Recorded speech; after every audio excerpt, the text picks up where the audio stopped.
क्या कभी ऐसा हुआ है कि आपके चेहरे पर मुस्कान हो, लेकिन अंदर से आप पूरी तरह टूट चुके हो? लोग पूछते हैं कैसे हो, और हम मुस्कुरा कर कह देते हैं मैं ठीक हूं। लेकिन सच तो यह होता कि हम बिल्कुल भी ठीक नहीं होते। ये कहानी है एक ऐसे इंसान की जो बिल्कुल आपकी और मेरी तरह था। उसका नाम था आरव। आरव के जीवन में सब कुछ ठीक चल रहा था। एक छोटा सा परिवार, कुछ सपने, कुछ उम्मीदें। लेकिन एक दिन सब कुछ बदल गया। उसकी नौकरी चली गई, घर की जिम्मेदारियां बढ़ गई।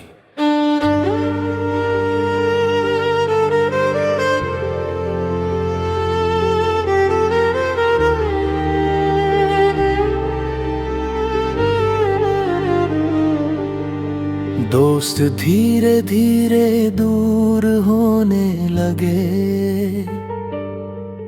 रिश्तेदारों ने ताने मारने शुरू कर दिए, और जिन लोगों को वह अपना समझता था उन्होंने भी उसे अकेला छोड़ दिया। हर रात वो छत को देखता रहता और सोचता, हे परमेश्वर, मैंने ऐसा क्या किया? क्यों मेरे साथ ही ऐसा हो रहा है? उसे लगता था शायद परमेश्वर भी उसे भूल गए हैं।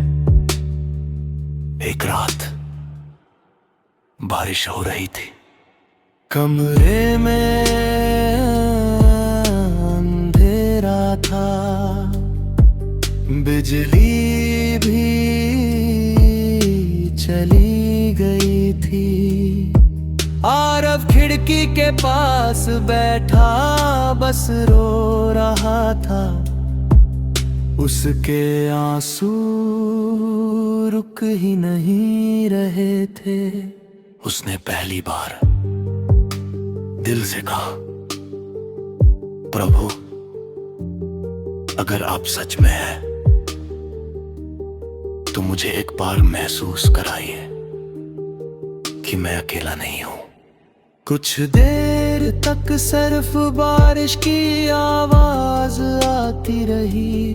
फिर उसे अपनी माँ की कही हुई एक बात याद आई।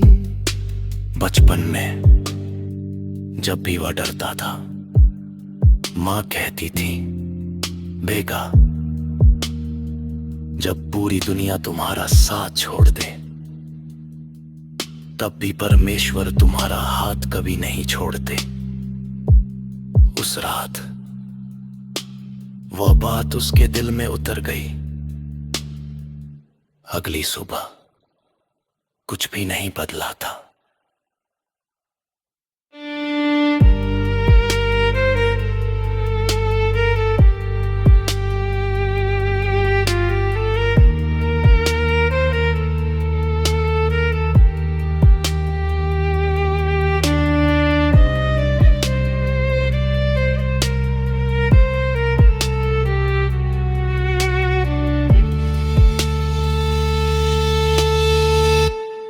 नौकरी मिली, न पैसे आए,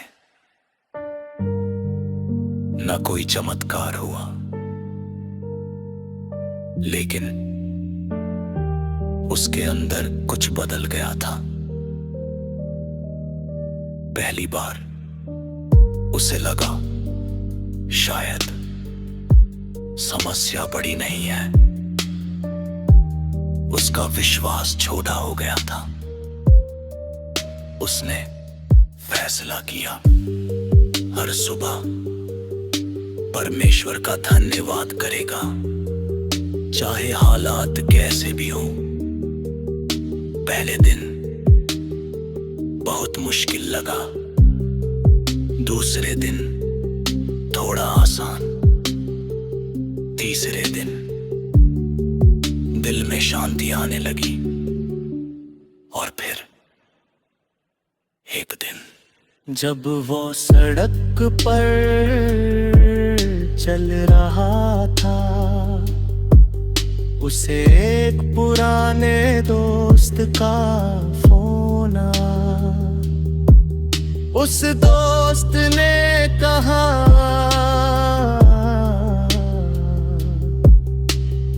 आरव, मुझे अचानक तुम्हारी याद आई।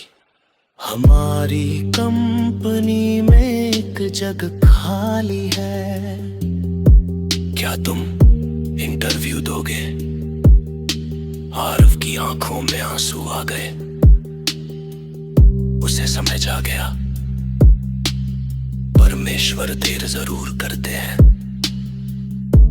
लेकिन कभी भूलते नहीं। उस दिन उसे सिर्फ नौकरी नहीं मिली, बल्कि उसका विश्वास भी वापस मिल गया।